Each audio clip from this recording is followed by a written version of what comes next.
Welcome to On Air with Amber Wynn, where nonprofit leaders learn to fuse passion and commitment with proven business strategies to create long-term funding, impact, and sustainability. And now, here's your host and resident philanthrepreneur, Amber Wynn.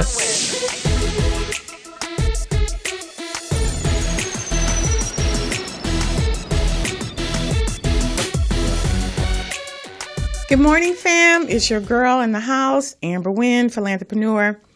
And I am excited to be here. I'm always excited to be in the space with my community. You guys do amazing work, and I am here. I'm your biggest cheerleader. I'm your biggest fan.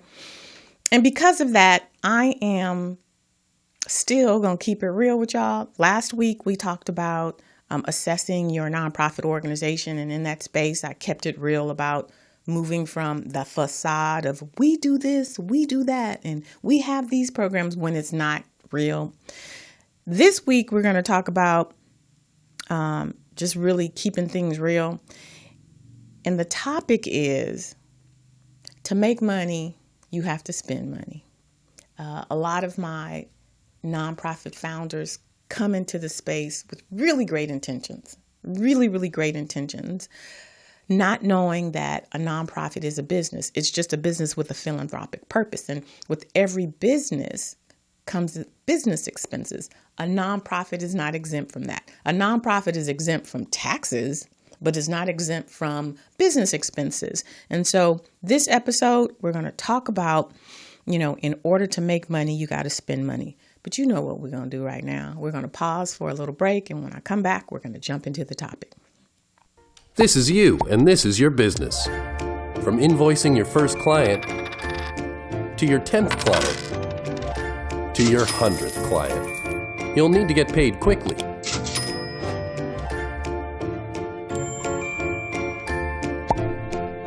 Pretty soon, you'll be ready to hire some help, and you'll need to pay them. As your business grows, Wave is there to grow with you. Hey, so we're back and we're getting real on this episode. And the topic is, to make money, you have to spend money. And that's just a business truth, right? You, as a nonprofit, have to invest money in order to generate money. And even with like simple things. For example, you have to have basic things like a website. Well, it costs to have a website, and you may try to do Wix, but if you are serious, then you want to be serious about your brand. You don't want to have commercials all over your website, because then you're not professional. You need to invest in things like a logo. You need to invest in things like a professional business email. So if your nonprofit organization is Bright Horizons, you do not want to have John at brighthorizons, .gmail. It should be John at brighthorizons.org. Like, those things are important, because when you get to that part, when you want to start applying for funds, nonprofit funding agencies judge you based off of, the look. It's just like a resume. If your resume has typos and it has grease stains, it's going to go into the no pile. If your grant application has indicators of unprofessionalism, like Gmail extensions, and you don't have a website so they can't see who's on your board, all of those things, they have meaning. So in order for you to generate revenue, in order for you to make money, you have to spend money. You have to spend money in your operations, right? You have to have systems in place. You want a nonprofit funder to give you $250,000, but you don't have a system in place so that you can track it. What are you going to do? Just drop it into your personal banking account? That's not going to work. That's not running a business. So I'm saying to you, if you've come into this situation thinking, oh, I'm just going to, start this nonprofit, I'm going to get all this grant money. In order for you to get the grant money, it's out there. But in order for you to get it, you've got to look a certain way. You have got to be professional. And what that means is that you are investing money to look professional, right? So I think what gets a lot of my founders caught up is they come in without doing the research. And if you do the research, you'll understand that you can't run a nonprofit without money. You can get donations. Sure, you can. But when people donate things to you, then you're not in control. I had an organization. They're like, oh, this company wants to donate computers. They donated the computers. The computers were so old, it would have cost them more money to try and upgrade them, versus them allocating in their budget a line item for computers, making sure that they had all of their infrastructure in place so that they qualify for grants. They could send out letters to companies, Microsoft or Apple, and ask them to donate computers, state-of-the-art computers, because those companies can write that off. But you got to look the part. Looking the part means that, you've invested in your organization so that you can give these funders what they need to feel comfortable with writing you the check. They're not going to just write you a check because you have a 501c3.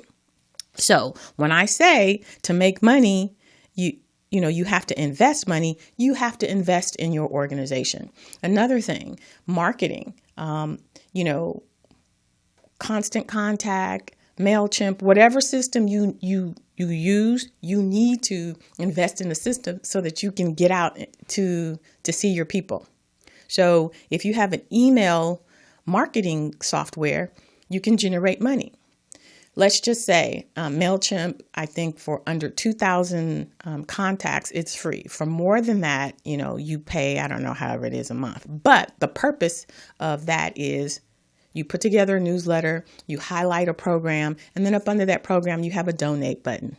But you also get to highlight the people, your volunteers, your donors. It's to get you visibility.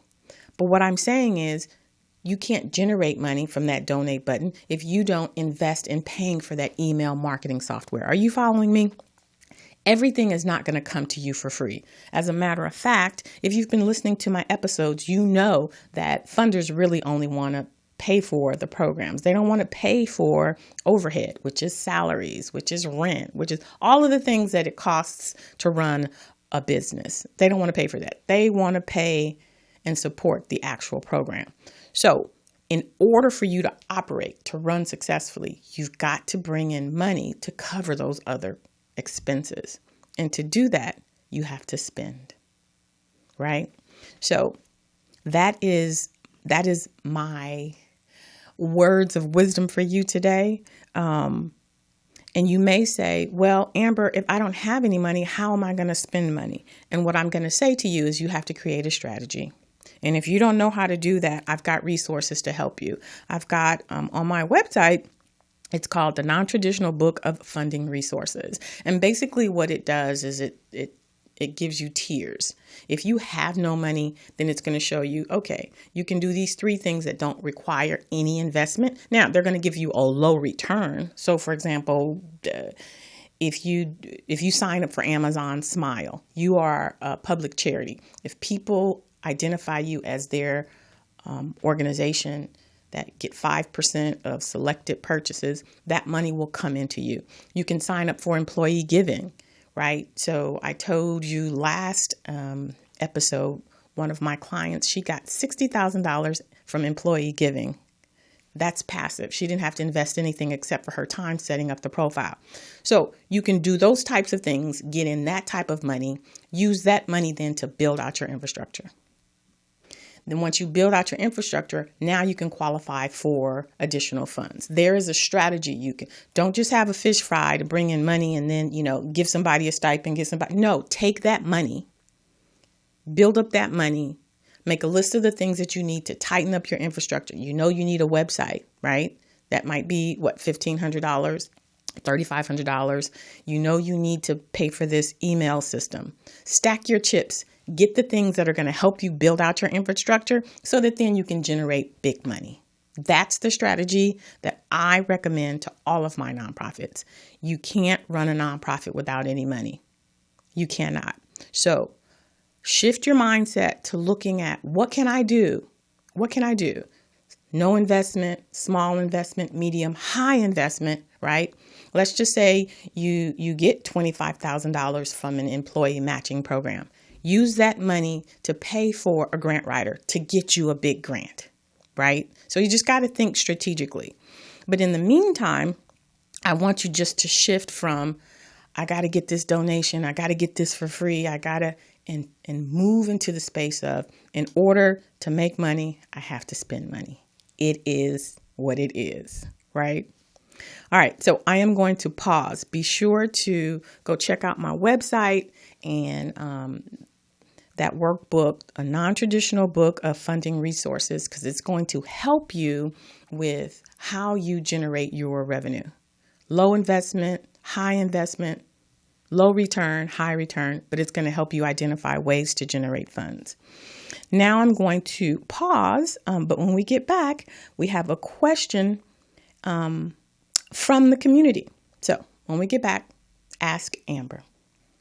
Calling or texting all small business owners and nonprofits. Did you know 95% of text messages are read and responded to within 3 minutes of being received? Nothing is more direct or immediate. And that's just one reason to add SMS capability to any Constant Contact plan. Another? It's smart marketing. Really smart. With all of your digital marketing tools in one place, Constant Contact makes sure you're connecting with the right people at the right time in the channels they prefer. So you can reach, engage, and keep more customers. Whether you're promoting a sale, announcing an event, or encouraging donations, adding SMS to your digital marketing strategy just makes sense. And a lot of dollars, too. Constant Contact. You are back with Amber. You're on air with Amber Wynn, Philanthrepreneur, 30-year nonprofit veteran. Woo woo. I'm so excited to be here with you today. We are talking about getting real. In particular, that you have to spend money in order to make money. And now it is time for Ask Amber. This is when you as the community get to ask me your most pressing questions, because I want to be here to give you the resources that you need. This question was in my DM. Very, very interesting. Okay. This is an anonymous call from a concerned board member. I recently found out that our founder is taking money from the organization. She justifies it by saying she built the organization and spent thousands of her own money, and now that the organization is generating revenue, it needs to pay her back. While I don't believe this to be untrue, I'm concerned about the way it's being done. Any advice on how to handle this? Whoa. So, yes, I'll start off by saying that the board of directors is responsible for the ethical running of the organization. So your discomfort is warranted. It is your responsibility to make sure that things happen above board. And the fact that the founder is just going in and taking money is not ethical. Because regardless to the fact that she invested her own money, she did not set up the process for being reimbursed properly. What should have happened was when she decided to loan the organization money, she should have documented that. She should have said, we need $1,500 to do X, Y, and Z. And she should have documented saying, I am loaning the organization $1,500 until such a time when it can reimburse me. After that, she would get the board to sign off on that, right? But she needs to show proof that, number one, she spent the amount on whatever she's spending. She could just be saying that, right? We don't know that for sure. In an audit, that is what a professional would say. Well, how do we know? How do we know that she spent that? What she's doing right now is technically considered embezzlement. She's taking money without justifying it. So what I say is that the board needs to have a conversation with her, share with her that, yes, this may have in fact happened, but we need to create an ethical process so that if we're ever audited, the organization won't be placed at risk. What does that mean? That means that you then say, okay, can you show us, a withdrawal from the bank or a check or whatever? Then you document that and say, founder so-and-so, covered these expenses, and as a result, we are agreeing to reimburse her, and how you're going to reimburse her. She can't just take the money out of the account. You need to actually cut her a check, and it needs to be signed off by the board. She shouldn't be, if she's writing herself a check, she shouldn't be signing her own checks, right? It's just unethical. So I am going to recommend that you put a process in place, that the board drives that process, that things are documented. If you decide to reimburse her, make sure that it's documented, or you have the right as the board to say, well, we don't know that to be true. Moving forward, we're happy to do that, but we don't have justification. If you can show us proof, then fine. If not, basically it's a loss. It's a wash. You don't have to. This is not her personal business. This is a public charity. It's one of the things that some of our nonprofit founders don't realize. When they start a nonprofit, it is not their business. You can go into your business and take money out. There's a line item for that. But for a nonprofit charity, it does not belong to you. It cannot personally benefit you. And right now, how she's taking the money, it is personally benefiting her. She's using it as her own banking account, and that could lead to a lot of issues. So thank you so much for your question. It was a very important question, and I think our community would be very grateful for that question. And if you have any questions for me, you can hit me up on any of my social media. I'm on Facebook. I'm on Instagram. I'm everywhere. You can also email me at amber@amberwynn.net. I love to hear your questions because I love to support you. All right. So now we're going to move to my most favorite time of the episode, when I get to highlight you, the hardest working people in the world, my nonprofit organizations. This week, I am focusing on the Taskforce for Global Health. The Taskforce for Global Health takes on the world's worst and most intractable diseases to eliminate them or to bring them firmly under public health control, while strengthening the health systems so that countries can protect the health of their populations. Now we have an opportunity to listen to one of the individuals who works with the Task Force for Global Health to see why they really enjoy working for the organization. Let's take a look.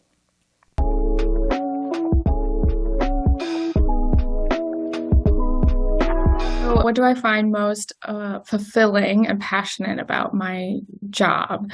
I would say the people that I work with, for sure, especially people that we are partnering with in other countries, working on solutions to these complex health issues. I think a lot of times we think inside the box of where we grew up and our own perspectives about how things should work. But when you are exposed to other perspectives and other experiences, you're thinking outside the box, because these problems are not the same. These contexts are very different. And so you can't just apply the same lens and the same solutions to every problem in different countries. You have to really get to know the place and the people that you're working with. You have to know, how things are working there and what do they, think about these problems and various solutions. So I love really asking those questions and getting to know the people who are working on these problems in their own countries. And sometimes, I wish that more of them would come here so we could have some innovative thinking on the U.S. side of things. But in terms of what keeps me going, it's definitely their passion for improving things where they are, despite so many barriers and so many, complex, difficult issues. They really work hard and are committed. And I think that is definitely what keeps me going. That is the Task Force for Global Health. If you want to learn more about this organization, you can visit them at www.taskforce.org. And now we're going to move to Mindset Minute.